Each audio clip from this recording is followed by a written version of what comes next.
thousands of people have mysteriously vanished in America's wilderness. Join us as we dive into the deep end of the unexplainable and try to piece together what happened. You are listening to Locations Unknown.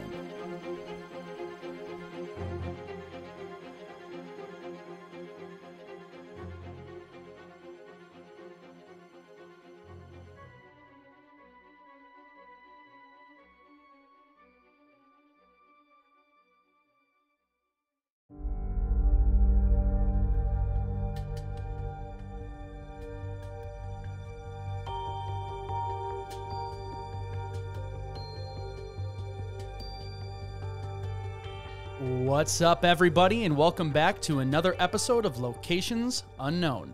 I'm your co-host, Joe Irado, and with me, as always, is a guy who can count to infinity twice, Mike Van de Bogart. Thanks, Joe, and thank you once again to everyone that's tuned in.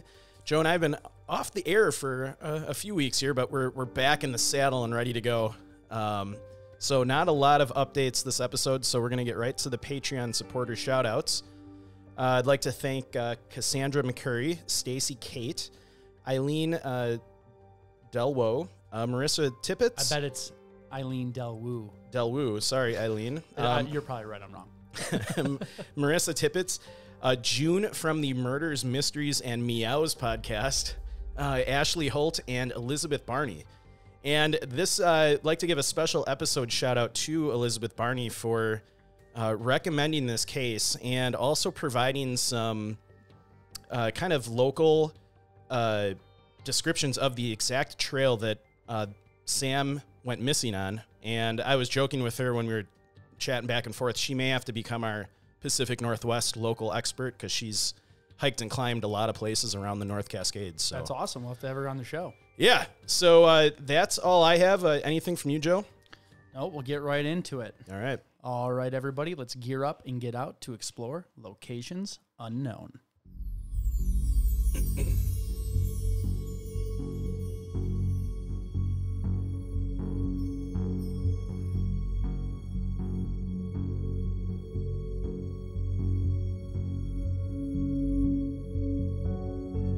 August 1st, 2018. A 28-year-old set off on a solo hike of Vesper Peak in the remote wilderness of the North Cascades in Washington state. As an experienced hiker who's hiked this route multiple times, it should have been a routine day hike.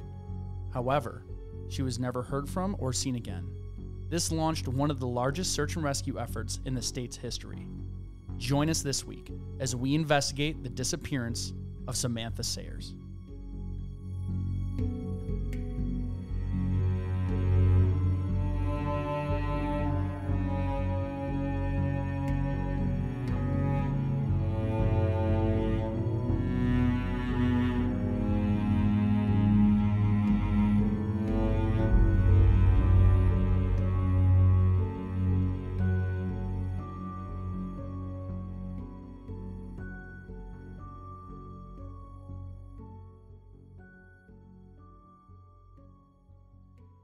Vesper Peak Trail in the North Cascades is about 74 miles northeast of Seattle, or an hour and 40-minute drive.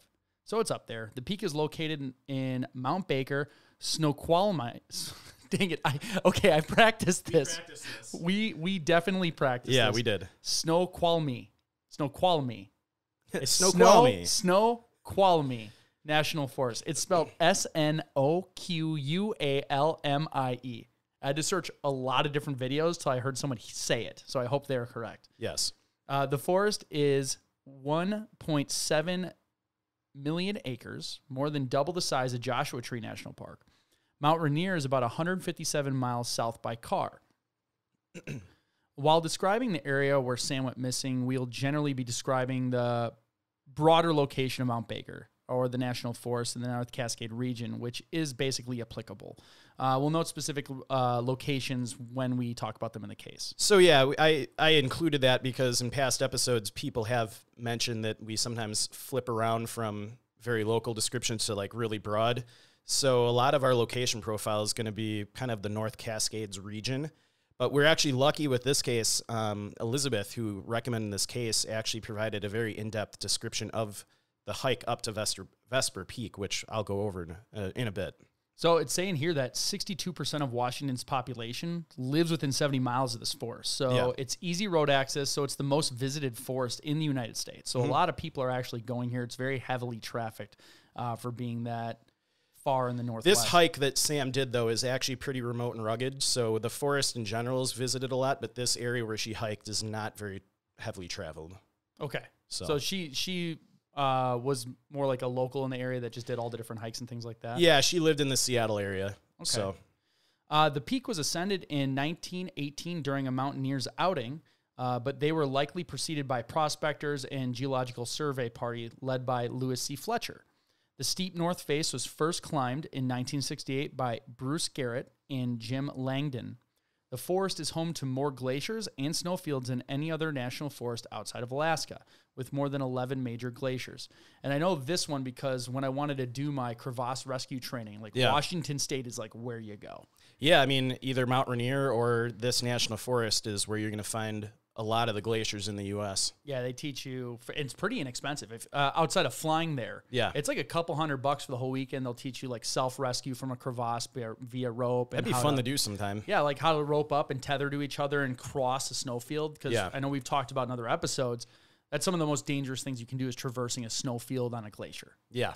So if I knew how to do that, I'd feel much better when we go on foot through those. So the climate in the North Cascades varies significantly by location and elevation. The western slope of the range is wet and cool, with 60 to 250 inches of precipitation a year. This creates what is known as a temperate rainforest in the lower valleys. So if you've ever been to like the Olympic National Park area, you'll know exactly what we're talking about, a temperate forest, a rainforest. It's very wet, it's very dense. Cool places to hike. I've only seen pictures. I want to go so bad. Like that lush green. Mm-hmm. I think the image on the back of our logo is like a picture from in that region of the United States. I'm pretty certain it is, just because it's so green and beautiful. Summers are generally drier than winters, with warmer eastern air and cooler western air meeting over the Cascades to form thunderstorms. The eastern slope lies in a rain shadow since much of the moisture coming from the west is blocked, creating semi-arid eastern lowlands. As elevation rises, so does the precipitation, which leads to massive snowfall and glaciation at higher levels. Vesper Peak is 6,221 feet, not super tall. Mm-hmm. The peak offers gentle south and east slopes with a sheer north face. So it's easy to go up the south and east side. North face, I'm guessing, is more for climbers. And yeah, it's pretty popular for technical mountain climbing from all the research I did. So, or if you don't want to do that, it's still a kind of a technical hike to get to the top, but it's not an easy hike by any stretch of the imagination, but it's definitely doable. Okay. So the entire forest consists of 5 6,000-foot mountains in the south and 7 8,000-foot mountains in the north. Sorry. My bad on the notes. So the forest is generally, the mountains in the south are 5,000 to 6,000 feet range. And as you go north in the forest, they're in the 7,000 to 8,000 foot range. This is my bad reading. This is when people are like, you just got off Wikipedia. It's like, yes, we did. Well, I pulled a lot of this from the Forest Service, too. Okay. The forest is home to 2 volcanoes, Mount Baker, 10,781 feet, and Glacier Peak at 10,525 feet. So the last eruption on Baker was on 9/7 of 1880. And the last eruption of Glacier Peak was 1700. So we're like due for both of them just go off at the same time, right? Yeah. Don't want to be around when that happens. No. Animals in the area, black bears. There were once grizzlies in the area, but there hasn't been an official sighting since 1996. So this section of the Cascades was selected as a grizzly bear restoration habitat in 1997, but plans to proceed with the reintroduction of grizzly bears to this area were halted in July 2020. I wonder why. Did they state a reason why they weren't continuing with the project? One of the main reasons I think that I read was they determined that grizzly bears really aren't endangered anymore, and a lot of the local people in the area were for the grizzly bears being reintroduced, but it might have been because of the pandemic. I honestly don't know. I'm sure everyone just blames, like, no matter what's happening. 2020 is the pandemic. Yeah, it was going to happen with the pandemic. We're not going to do that. There's bald eagles, wolves, mountain lions. Overall, there are about 75 species of mammals, 200 species of birds in the region.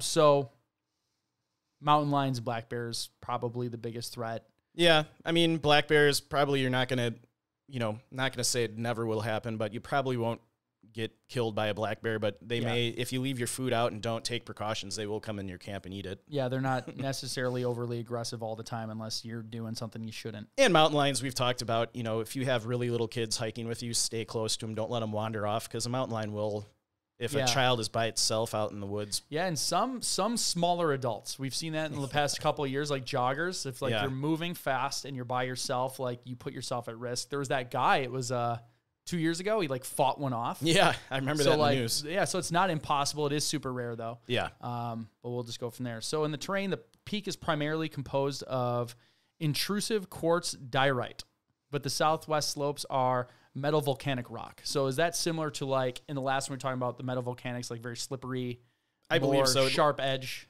Yeah, I mean, the Vesper Peak, from talking with Elizabeth, is a pretty just massive granite slab. I think it kind of reminds me of in Yosemite. Okay. Half Dome. Okay. So it's kind of, a lot of it's kind of like that. So we'll go into a detailed description of the trail Sam went on. This is where you got the information from our listener. Yeah. Awesome. So major things outside of that: exposure, you have your elevation stuff. You have the potential for avalanches because of the heavy snowfall and the temperature changes. I wouldn't put too much weight on wildlife being a risk, just because there's nothing significant out there. I would say, you know, probably in the summer months, watch out for, you know, thunderstorms like we mentioned, because of the way the air masses meet over the Cascades. You do have that risk of storms popping up. And from what I read, the weather can change on a dime in the Cascades, so you always want to keep an eye in the sky when you're hiking. Okay. Like, even if there's forecast reports, like, things can just churn up. I mean, that's kind of true in any alpine environment you hike in. Yeah. I mean, you've hiked a lot in Colorado. The weather changes pretty quick out there. Yeah. And, you just got to always be careful of, you know, the weather conditions. You definitely do not want to get caught on a granite slab at 6,000 feet in a thunderstorm. Yeah. Especially the metal frame backpack. Yes. The Vesper Peak Trail is a 7.5 mile, heavily trafficked, one-way in and out trail near Index, Washington that features a lake. All Trails rates this trail as difficult, with optimal hiking times between June and October. So it's not a loop. It means 7.5 miles. It's 7.5 miles there and back. Yeah, and when I go through the actual hike that Sam did, you'll realize that the trails aren't clearly marked, but there's really no way you can get lost on this trail. Okay. And she was a regular hiker of the trail. Very experienced hiker, hiked this area many times. Someone that experienced should not have gotten lost. Okay. So. All right. Let's talk about Sam then. Yeah. That would be you. Oh, me still? Oh, okay. I got to listen to my cues. So Samantha Sayers, the date she went missing is 8/1 of 2018. She was 28 years old at the time of the disappearance. Her height, 5'8", 125 pounds. She was bald, had star tattoos on her back, on the back of her head, and multiple piercings, green eyes. The clothing she was last seen in was a green sports bra, gray workout pants, REI boots, hoodie, possibly maroon, a tan hat, hiking poles, which were red and silver, a blue Local Lion backpack with some black and gray and orange to it. Yeah. So when we're talking about her personality, her boyfriend described her as a driven in everything she did: cleaning, Airbnbs, flipping houses, hiking, and traveling. Her friend Kim Turner said she was a strong woman who was not afraid to speak her mind, and I love that about her. Turner says she was charismatic in the most genuine way. Sam was a proud LGBTQ ally thriving on activism. On Friday night, she joined Turner for what they called rant, wine, and cathartic heart-to-hearts. Yeah, she sounds like, reading about her, she sounds like the kind of person that if she got lost, she would put up a fight. I mean, she's not going to go out easily. She would survive if it was just a simple, I got lost. Can we start our own rant where we just go out and drink and just talk about stuff? Don't we kind of already do that? That's how the show started, I guess. Yeah, right? But for medical issues, she was bald due to alopecia, but otherwise was in great health at the time of her disappearance. I was going to ask about that, like if she was a cancer survivor or anything. So it was just alopecia, which wouldn't affect her physical health in any way. Occupation in 2000, she's a 2008 graduate of Northwest Pennsylvania Collegiate Academy, State University of New York at Fredonia, where she graduated in 2013 with a bachelor's degree in technical theater and theater design and technology. She was a very experienced hiker and she had hiked this area many times before her disappearance. So she's very familiar with the trail she was on and the weather patterns and all the stuff about, related to hiking in that area. Yeah, correct. Everything I read, she was very experienced. She hiked this location several times, so we have no doubt that she didn't know what she was doing. She hiked in August, which is a pretty good time of the month to hike this park or this forest area. And from what I read, the weather was pretty good on the day she went missing. So I don't think weather was a real factor in this disappearance. Okay. So and her boyfriend is that Kevin Dares is her boyfriend? Yeah. Okay. So Kevin is her boyfriend, and he comes up quite a bit in this, and got some theories surrounding him. All right. So we'll get to those. You did the research, so don't go ahead on me. Let me try and guess at some of them. So before we get into the timeline, we are really thankful to listener Elizabeth, who emailed us some descriptions of the exact trail that Sam would have hiked, because she's actually hiked this trail multiple times. So I'm going to kind of go into what Elizabeth told us, and I'm kind of paraphrasing some of what she said. But so locals prefer to call this trail the Mountain Loop Highway, and I did see this come up in some of the news articles I read. It's one of the more remote day hikes from Seattle, taking roughly about an hour and a half to drive to get there. There's no cell service along the drive up there, and parts of the road are unpaved, so it's pretty rugged. And this area where Sam went missing, like we mentioned earlier, was a very rugged and remote area of the National Forest. So all the trails up here, Elizabeth told me, have a combination of old-growth forest, dense vegetation, talus in boulder fields. And if people aren't familiar with what talus is, it kind of, I got a picture here, but it's kind of, I describe it as really big, like flat, like almost like plates of rock stacked up. It kind of, you've seen talus probably when you've hiked. Yeah, I'm looking it up right now because if you scroll down a little bit in our notes, I got a picture there. Right. Yeah, it's kind of like, I've seen these on hikes too, and in some areas they pile up, and I imagine it's from like rock falls. And yeah, it almost looks like chunks of slate, like you can peel them apart. So it's like flat pancake rocks that are stuck together. So it's not just normal roundish scree. Yeah, it's bigger than that. So that's what talus is. We'll refer to that a few times here. But when you watch a YouTube video, when I eventually get to editing it, I'll pull the picture up. I'm like an episode behind on this. That's okay. No one will hold it against you. So like I said, talus and boulder fields, lots of granite and jagged peaks. Vesper Trail has all of these features. Snow lingers at the upper elevations most of the year, and the weather can change very fast. We mentioned that earlier. Even during the summer months, nighttime temps can sometimes dip into the 30s and 40s. So if I were hiking this area, I would probably bring a little bit of warm gear just in case something happened and you had to spend the night in 30-degree weather. That could get pretty cold. Yeah. So to reach the Vesper Trailhead, you need to turn off the highway and drive up a very rough service road. Depending on recent weather, the road sometimes washes away. Elizabeth mentioned to us that she's seen in the past sometimes large chunks of the road missing after landslides. So, hopefully you don't drive up there and then you're trying to get back out and the road's gone. But the whole area can be treacherous. If you can sometimes come across roads that you can't even drive down. Yeah, so the trail starts off in an old-growth forest, and there's a stream crossing or two, but nothing significant, and the trail is very obvious. Then you break out of the forest onto a steep hillside with waist-high, dense vegetation. At this point, it'd be very hard to get lost off-trail because you'd have to bushwhack your way up. So there's a very kind of distinct path up the mountain, and it wouldn't really make sense for someone to get lost in a lot of these spots because you would instantly know you were lost. So eventually you round a bend into a larger basin, mostly full of talus rocks and a few sparse trees. In the basin is where you can easily lose the trail because there isn't really one, just a few cairns. So we've all hiked in areas like this where it's a real rocky area and you can't really see a path. There might be a little bit of path of like crushed rock where a lot of people have walked, but you follow those cairns on the ground, and that's kind of how you navigate up the mountain. And since Sam went missing, they've actually added more cairns to make the trail, a little easier to follow. But even if you were the one cairns that you can add rocks to as you pass. Yeah. That's like a right. I always throw at least one on there every time I go by. Yeah, don't like kick them down or anything. That's just a real crappy move for, everyone else that gets to hike that. That's if you're in a mountain with no trees. Those cairns are good. The ones that people build in the rivers and stuff, those are not good. Yeah. And even at this point of the trail, it would be pretty hard to get lost because there's really only one way to go up because of sheer cliffs on both sides of this basin. So, All right, so even if you're like meandering, you can only go there's only one way forward up. or backward. Yeah. Okay. So once at the top of the basin, you climb a steep couloir. How do you say that? Collier. Couloir.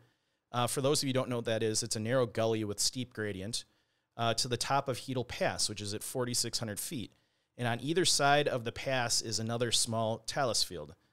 From here, you must traverse the talus field less than a half a mile. This is one of the few places someone might get lost on this trail, but in order to get lost, you'd have to be heading back down, which would be obvious to most hikers. So again, they're only at 4,600 feet and there's no vegetation. Is it because it's just all rock? Yeah, I don't know. I know the tree line in the Cascades is higher than that, but it's probably just a matter of like there's just nothing growing there. Nothing there's growing nothing to do there with altitude. Yeah, Okay. and we may be wrong on that, so someone will correct us. Yeah, I'll look up. I'm gonna look up images while you're still going. Yeah, so at the end of the talus slope, you reach Vesper Creek, which takes you to Vesper Lake. You turn left at the lake and just head straight up kind of the big granite slab to the top.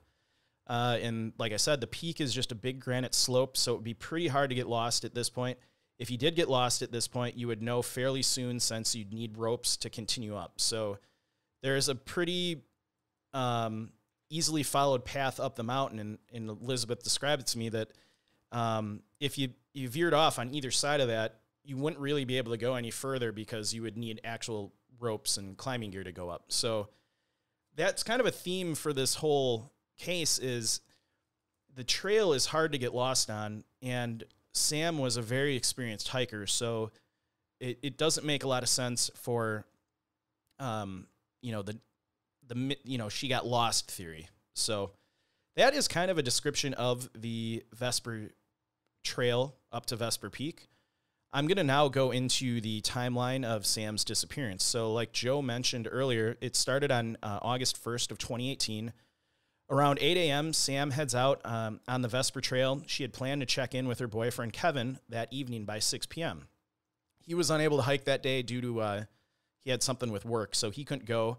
But he did text her that morning and said, "Be safe, SOS me if anything goes haywire." And her reply was, "Thanks, baby, I love you." So that was the last communication that Kevin or anyone had with Sam. Sam did sign the register at the trailhead for the Mountain Loop Highway. This would be the last known location for Sam. The register is used to log hikers on the Sunrise Mine Trail. So we have the text around 8 a.m., and then we have, at some point in the morning, Sam signed the register at the beginning of the trailhead. So that is the only official location that we know where she was. Other day hikers recall seeing her hiking up, mainly because of, she was bald and she liked to hike a lot of times in just a sports bra, which is kind of uncommon. So people remember distinctly, seeing her going up the mountain. And I did see in some articles, there were some reports that state Sam did summit Vesper Peak and then disappeared at some point on her way down, but others have disputed that claim. So we don't really know if she made it up to the peak of Vesper Peak. Yeah, they didn't mention why they assumed that? No, I'm trying to recall in the research I did,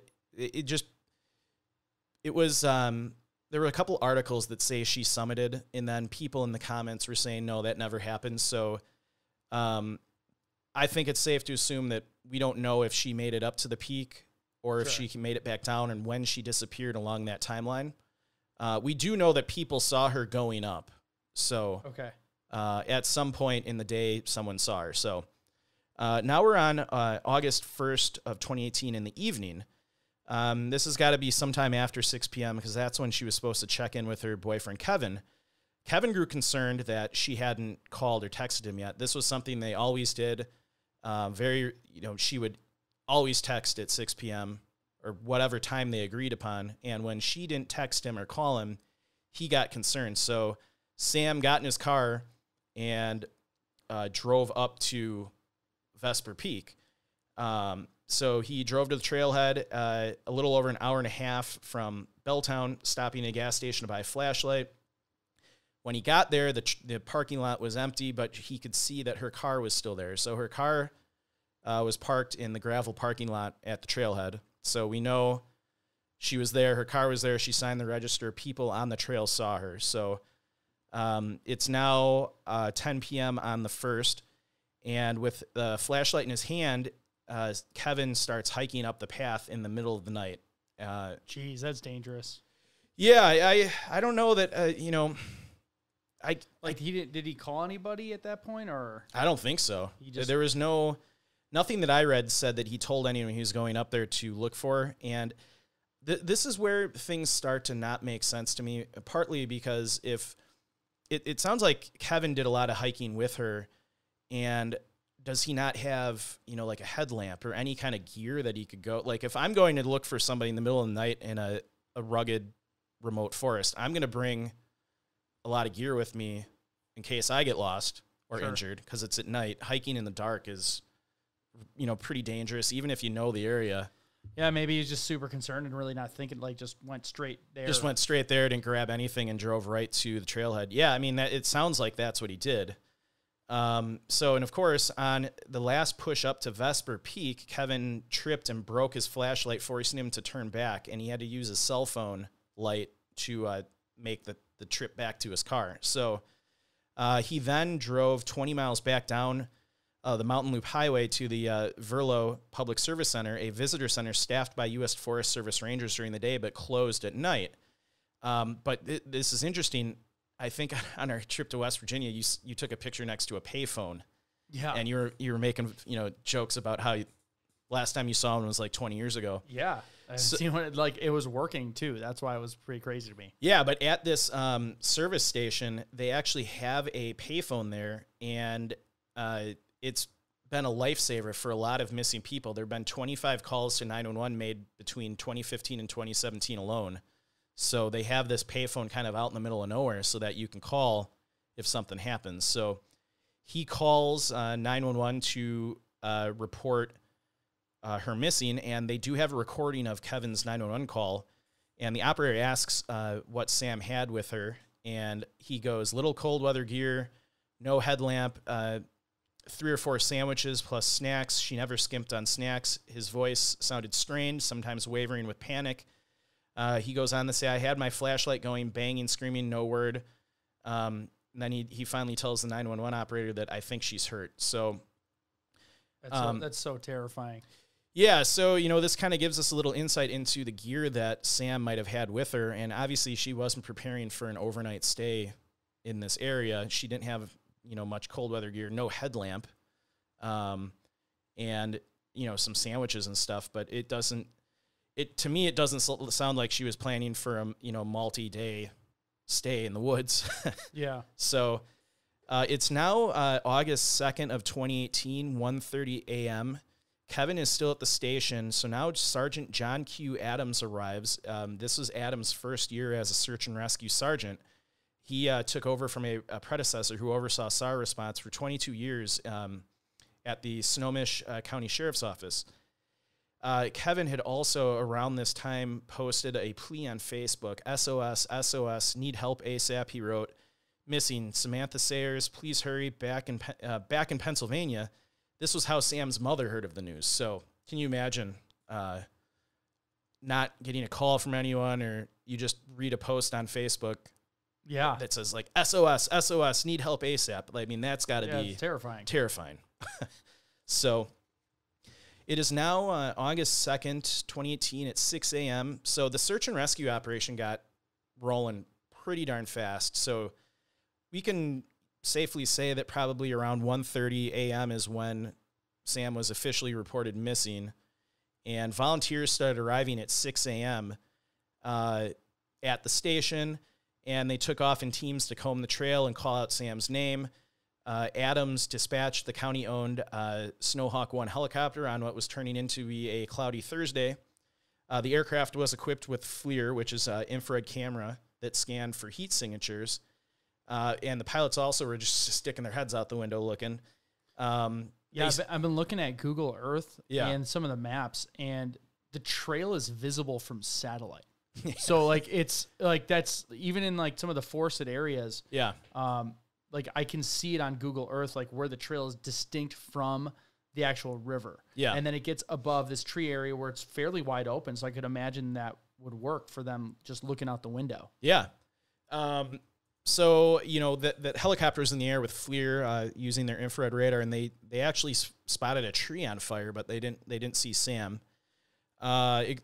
Reports go on to state that Everett Mountain Rescue, a specialized group of volunteers equipped to explore Vesper's alpine environment, joined the operation as well. So, like we stated earlier, this did turn out to be one of the larger search and rescue operations in Washington State's history, and you can kind of see that as I go into kind of what happened during the search. So we're now on the weekend. It's August 4th of 2018. SAR teams, which are all volunteers from King, Skagit, Kitsap, Kittitas, and Pierce counties, had deployed along with 4 other mountain rescue squads. They had trained dogs to check for scents, and human trackers scoured for footprints. Others examined the creek. Adams established an operation base at nearby Big Four ice caves and at Spada Lake, far below Vesper's southwest side. Also, a dozen PJs, or what they're called Air Force pararescue personnel, came up from Oregon, and they flew Navy missions. So that's kind of cool. Yeah, they had a lot of the best people you could have working on this thing. Yeah, and a real interesting thing happened, and I think this must have been just like, oh, we found her, and then kind of their hopes were crushed. But an Air Force rescue coordination team was actively monitoring Sam's phones for pings, and a sign of brief connectivity to cellular sites. They had nothing since mid-afternoon on August 1st when Sam's phone pinged near the summit. So we have another piece of evidence right there that she was close to the summit, at least based on cell phone tower data. So that's, I guess, one of the only areas in the region that gets cell service. And then they had a breakthrough. Sam's phone pinged and it pinged from somewhere in Seattle near Belltown. So they're like, holy cow, she made it back off the mountain and is in Seattle. So the Seattle Police Department was dispatched to the coordinates, but when they knocked on the door to Kevin and Sam's apartment, Sam wasn't there. What happened was Kevin's mother, who had flown in from Louisiana, had spent the day working with the phone carrier to access information on Sam's cell phone.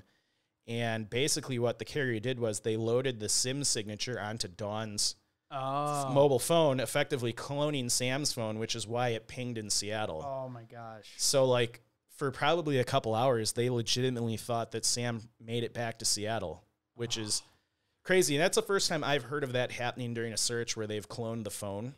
That's like cool that they did that, but like how like retching is that to find out like you have this like roller coaster of like, I think we got her. And then you find out it's like, no, it's not.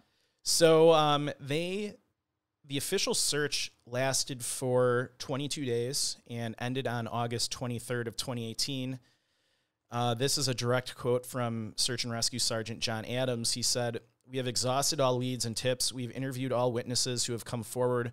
We have checked and double-checked the possible routes we believe Sam could have taken. If there was a place we thought she could get to, we put people there to look for Sam, often putting our volunteers and personnel at great risk due to the rugged, remote, and dangerous terrain." So after 22 days of extensive searching, no definitive signs ever surfaced. They did find some footsteps on the southeast side, which they think could have been Sam's, but they weren't sure, and it didn't really reveal anything. And they said it's pretty heavily trafficked. Site. So that's what it's like. It's hard to heavily trafficked in a rugged, remote area. So probably, it's not like a trail and glacier or something, but sure. These searchers looked in every place a hiker could have conceivably fallen, but some couldn't be completely ruled out. Adams went on to say that below the steep north face of Vesper Peak, the edge of the glacier formed a moat at the base of the cliff. Its bottom impossible to reach beneath the ice. So there is a chance she could have fallen. And Elizabeth actually mentioned this in one of her theories, that if someone had fallen into that spot on the mountain, there's no way searchers could get down there safely to search. Repeat where it was again, just because I pulled the map up and I want to see. Yeah, so below the steep north face of Vesper Peak, there's an edge of a glacier that forms a moat at the base of the cliff. Its bottom is impossible to reach beneath the ice. So somebody can conceivably fall from the peak and get stuck down in there, and there's no way searchers would be able to get down there to search. Jeez. So there is a chance. And we're not to theories yet, so I won't go into too much theory here, but I just don't see someone that experienced in good weather falling. Yeah. Taking risks by themselves. Yeah, I wouldn't do it if I was by myself. That just doesn't make sense to me. So to sum up the search, in total, 70 searchers on foot, 14 dog teams, and helicopters searched the Vesper area to no avail. At one point, drone operators and the Sheriff's Marine Unit were involved.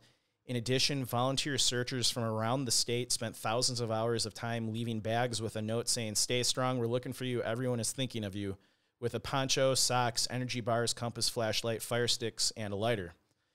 The Sheriff's Office said that since August 2nd, search operations included 357 hours of air operations from the Sheriff's Office and other agencies, 105 hours of drone operations in the search area, 82 hours for the Marine Unit to support search teams in Spada Lake, 329 hours for a Sheriff's Office search and rescue personnel, and thousands of volunteer hours from search and rescue teams from around the state. So a massive operation, and it's in the theories. I'm going to go into why I think they didn't find her, but you would think, unless she fell from the peak into that area by the glacier where they couldn't search, you would find her. Yeah. If something happened. Yeah. Granted, these images from the satellite, were taken potentially not when she was there, but I mean, it's snowy in the images. Yeah. And it's just so wide open. It's not like there's a ton of brush. And like I said, these trails are so well marked. You can see them from the satellite, which is not super common. Mm-hmm. So August 24th, 2018, the unofficial search for Sam starts. And I won't go into too much detail because there's a lot of additional information here. But David Francis, he's a Minnesota man who lost his son 13 years earlier. He now leads a foundation to aid families and adults lost in the wilderness. He flew to Seattle to meet with Kevin and the county SAR team to kind of make a plan because the family still wanted to keep searching. And his advice was to follow a mountain man named Bud Carr. Now, Bud Carr, I've heard of his name before. One of the podcasts that I've talked with the hosts, it's called Lost in the Woods. They actually interviewed Bud Carr in one of their episodes a few episodes ago. But he was raised by a father who introduced him to both search and rescue early on, and he's a very defiant, self-sufficient guy. He said he's kind of militant. His voice softer than his camo wardrobe suggests. Yeah. And he's like, I've always had this warrior mindset, being proficient, anything that militant. So impressed by Carr's careful hand-drawn maps of the search area, Francis recommended that he be put in charge of the family's search operation. So between Carr's military mindset and Kevin's own stint in the Navy, they approached the mountain with a tactical eye. And they actually called it Operation Relentless Pursuit. But in the Belltown apartment, they hung maps and they scrawled out Sharpie notes directly on the wall. They wrote operating plans, considered moon phases and water sources. I mean, they were literally going at this like a military operation. Yeah, they broke everything down. Yeah, and Kevin asked his father, the command chief warrant officer in the Louisiana National Guard, to run the mountain camp. So with his dark pointed goatee and survivalist rhetoric, Carr rubbed many people the wrong way. So Carr is kind of one of those characters who, a lot of those people that are very kind of self-confident and like in charge, kind of either love him or hate him. Sure. And he did rub a lot of people the wrong way. Online critics pulled up evidence of past felonies. He helped burgle, I always love that word, burgle a gun store before the year 2000. And he admits this, but he found Buddhism in his 4 years in prison, and he's kind of a reformed person. So I wouldn't hold that against him. I mean, well, I wouldn't. A lot of times you see like people who used to be addicts and drugs or criminals that are actually reformed. Yeah. They get like relentless in their pursuit of doing better things. Yeah. They So, devote like, their life to helping others. Yeah, and a lot of times they have more drive as a result of their past life to like go really hard at stuff. So I mean that looks like it's in line. It's like he served his time. Well, he served his time, and if he actually was like repentant of his time, like he probably looks at life as how can I like make up for what I've done. Yeah, and you can tell like he's going hard at this thing for somebody he doesn't know. Yep, and he's like, I'm gonna help this person. Yeah, and he kind of he leads a group of people that does a lot of searches for missing people once the official search ends. So he is doing a lot of good and trying to help find people. There was a lot of online criticism though of the campsite that they had. Apparently they weren't following like a leave no trace principle, and kind of their goal was to find Sam at any cost necessary. So they probably weren't the cleanest. Yeah, I mean, even the U.S. Forest Service denied access for their helicopter, and they reached out to politicians and anyone they could, and eventually got approvals. But he was a very polarizing figure, and a lot of locals probably didn't like him. And as soon as you said online criticism, like, well, yeah, exactly. You can't do anything. You not get criticism online from somebody who's unhappy. Yeah, so, I mean, that is, and they're still looking for it to this day. I mean, it was only 2018, so it wasn't that long ago, and no traces have been found. I did a lot of searching to see if there's been any new clues, and from what I can find, there's nothing since she went missing. There was a Facebook page called Find Sam Sayers that got up to 30,000 followers, and a GoFundMe page raised almost $60,000 for search efforts. So this became a very, a lot of people online, took over and wanted to help. They had a lot of just random people come and help search. I read they had a trucker from Memphis who read about Sam online and dropped everything he was doing to come climb the mountain. And so you had people like that. And we've talked in prior cases where a lot of the search professionals, while grateful that these people want to help, it's not always the best situation when you have lots of inexperienced people. Yeah, when you're getting amateurs involved, and I'm just this mountain is legit. Like it's not a small, like this is something I would very much enjoy doing because it's hard. Yeah. And the fact that she was doing it in a day, like this is something, because I don't climb mountains every day. This would be like a 2-dayer for me because I wouldn't want to exert myself. Yeah. So that's kind of the timeline. I don't know. We'll go into theories now. I've got some theories. I've posted some crazy stuff I read on Reddit. I don't know. Before I go into what I have down, what do you think happened, Joe?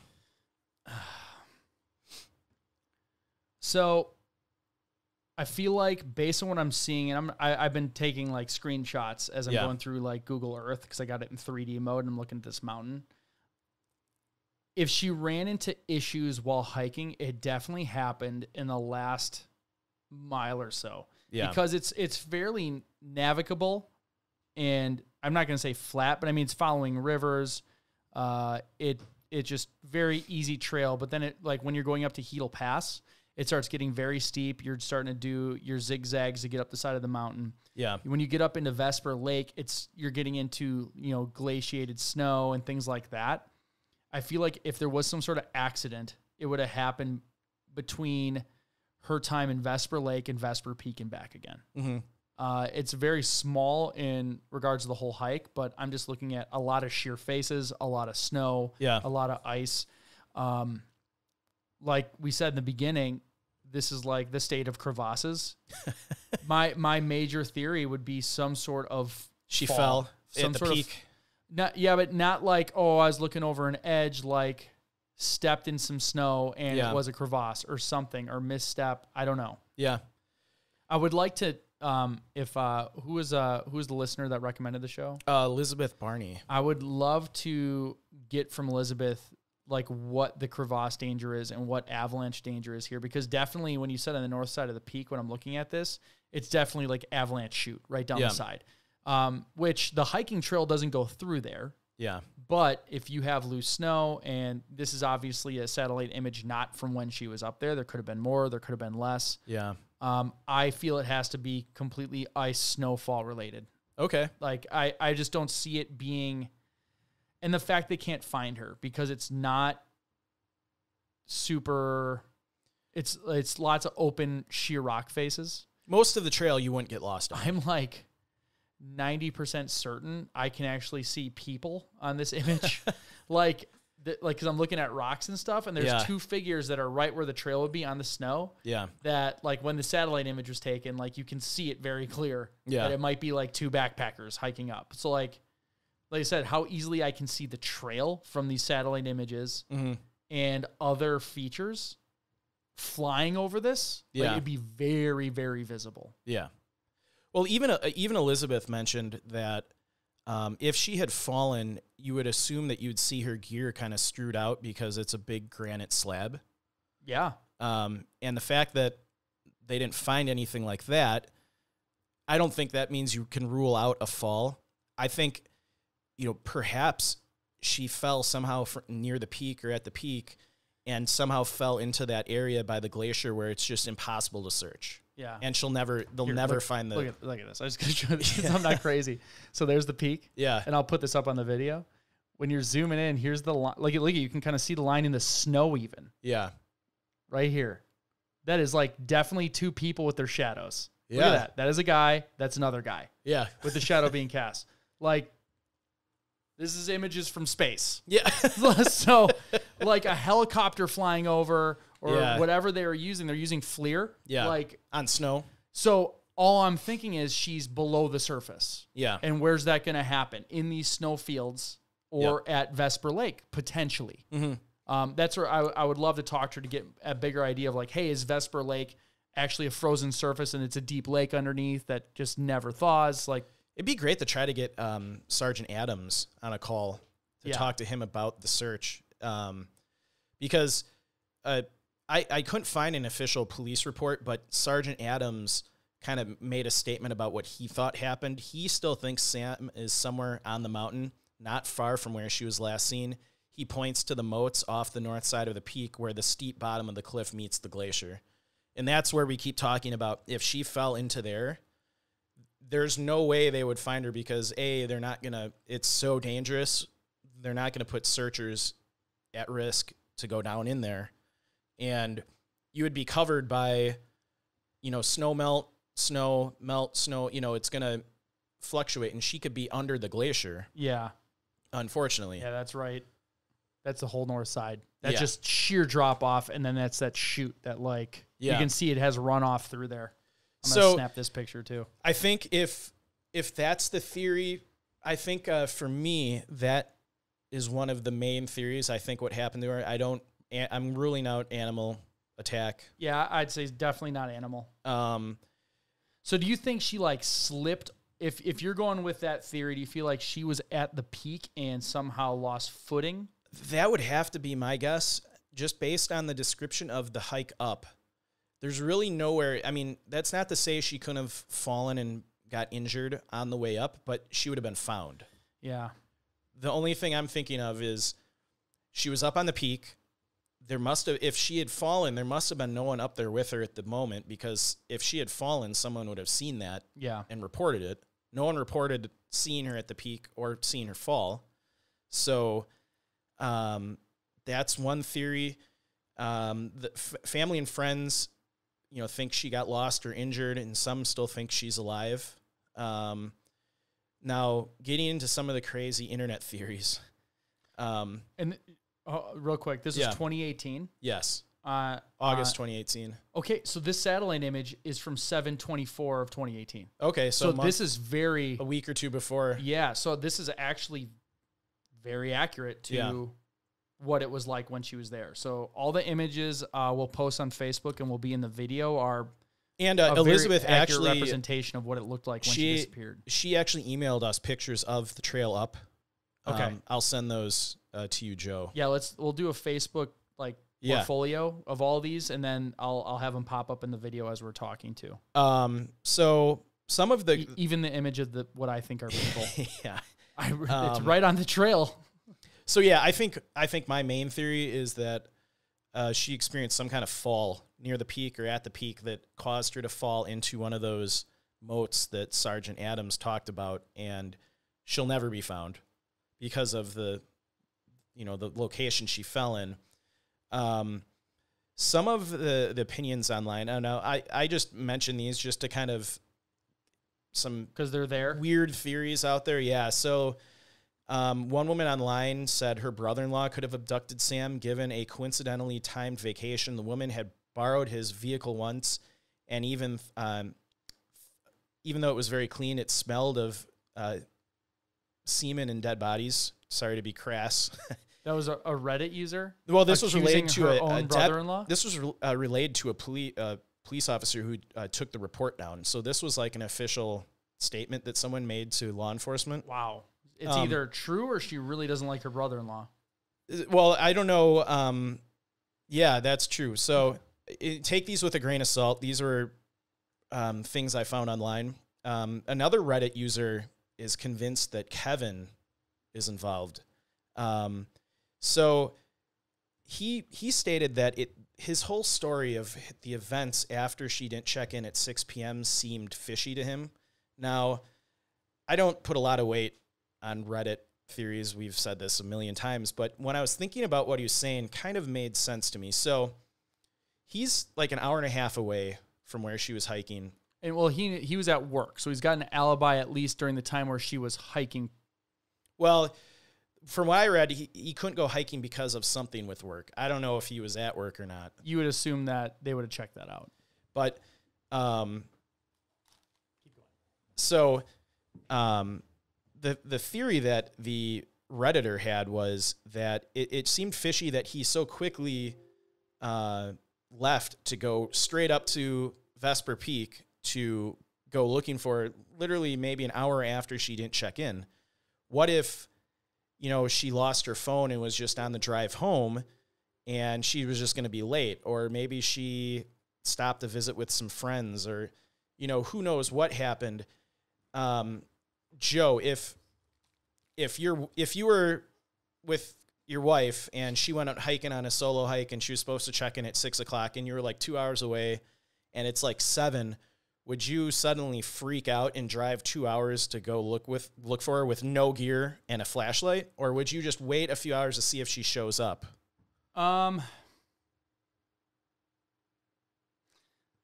trying to be 100% honest. I don't know. Yeah.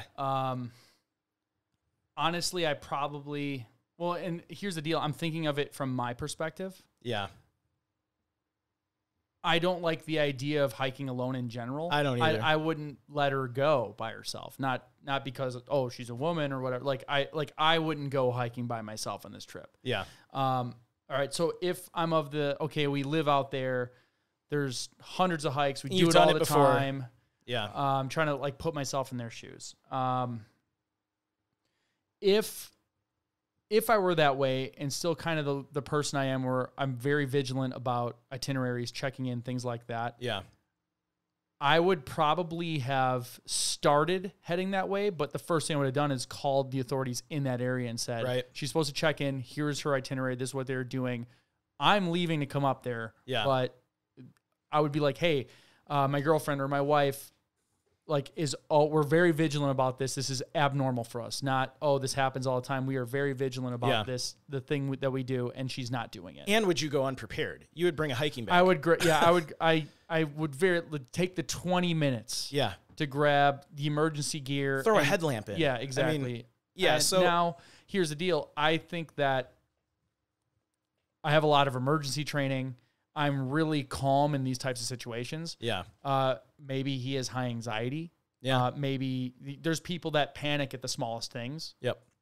So if he is kind of panicking, when there's people that are going through something like that, they don't make good decisions. So, we're Monday morning quarterback in this thing. I know. So I'm just trying to think rationally. Like, I'm not the type of person I would be freaking out, but I'd be still collected enough to be like, okay, if I'm going out there, I need X, Y, Z so that I also don't get hurt. Yeah. If I'm somebody that's prone to anxiety or panic, I might just start driving and be like, I'll grab stuff on the way. Yeah. So I'm not, what I'm trying to get at is I don't think there's anything that he did at this point that would freak me out. Yeah. I mean, I was just saying that it just seemed kind of odd to immediately go looking with no gear and not calling anyone, law enforcement. I mean, we have to fully assume that law enforcement fully vetted him and he was not a suspect in the case. I mean, she did sign the trail register, so I'm sure they probably looked at her signature to verify that it was matching other signatures of hers. You know, like you could think like, was her car there? Yeah, still her car was there. People saw her on the trail. Well, I'm almost thinking like, okay, maybe she came out and if I'm thinking, happened. Yeah, like if I'm gonna like go down, okay, let's see if it's possible for the boyfriend to have been involved. Yeah, she did check in. He drove up there, met her at the trailhead, and did something, and then disposed of the body, and then blamed it on that. Yeah, I think that's a possibility. I would wonder what the motive would be. Yeah. Or for friends were like, oh, his boyfriend was abusing her, or there's no red flags from anything that anybody said. Yeah, there was no indication that anything like that was going on. So I just mentioned this because it did seem a little strange, at least what I would have done. But that was just one of the theories that I found on the internet.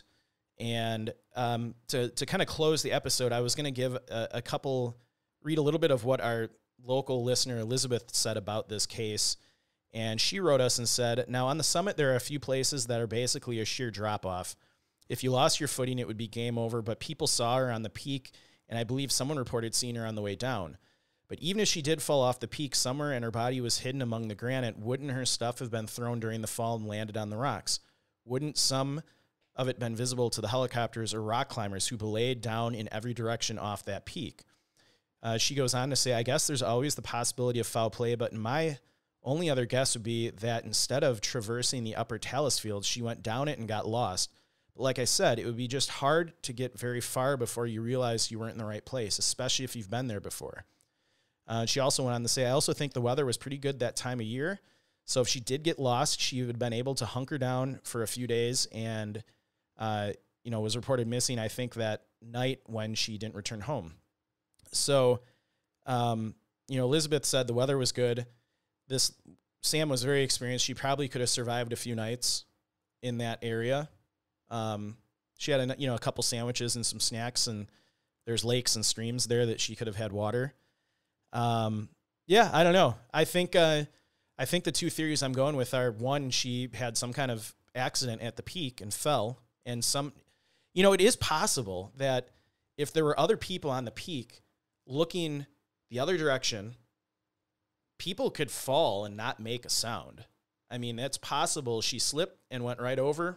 It happens so fast. They look back over, she's not there. Maybe they just assume she started walking back down. That's possible. Yeah. I think I agree with you. It's possible. I think highly unlikely. Highly unlikely. I think my second theory is she did make it back down and something happened to her in the parking lot. Not saying that her boyfriend was involved. Yeah, like maybe it was later somebody at night. Snatched her up. It was later in the evening. Like we said, that's a pretty remote and rugged area. If there's somebody that, a predator in the area, they could have snatched her up. I mean, she was only 125 pounds. It's possible. I didn't see anything in the police reports about a struggle in the parking lot. Like, I think if you could tell if like maybe there were like drag marks from feet or like some kind of like scuffle ensued. Yeah. That skilled people would be able to notice that happening. And the fact that she was reported missing so quickly, I'm guessing that parking lot was closed off the next morning to new people coming in to hike. So it should have been pretty well preserved. Yeah. So. Yeah. My guess is and there was nothing mentioned anywhere about a struggle in the parking lot or anything along the trail. I mean, we got to assume the trail was probably closed off after she was reported missing. To only search personnel.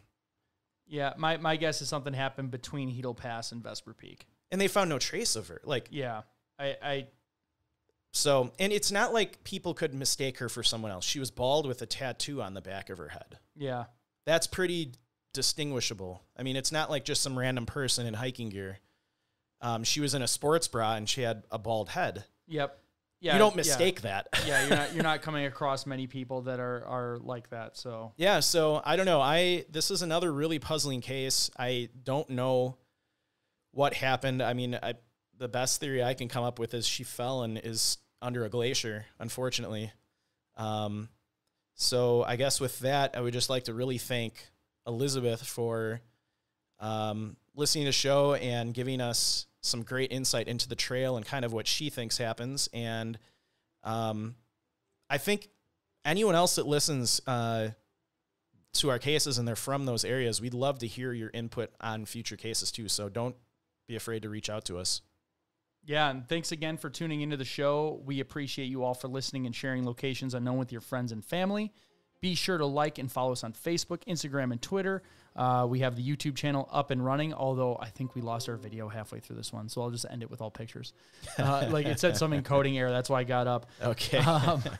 If you would like to support the show monetarily, we do have the Facebook store. We also have the store on our website. You can get cool swag. You can also be a Patreon listener when you have access to extra shows, plus the different tiers will get you some swag as well. And last but not least, remember when enjoying the beauty of nature, whether backpacking, camping, or just taking a walk, always remember to leave no trace. Thanks, and we will see you all next time.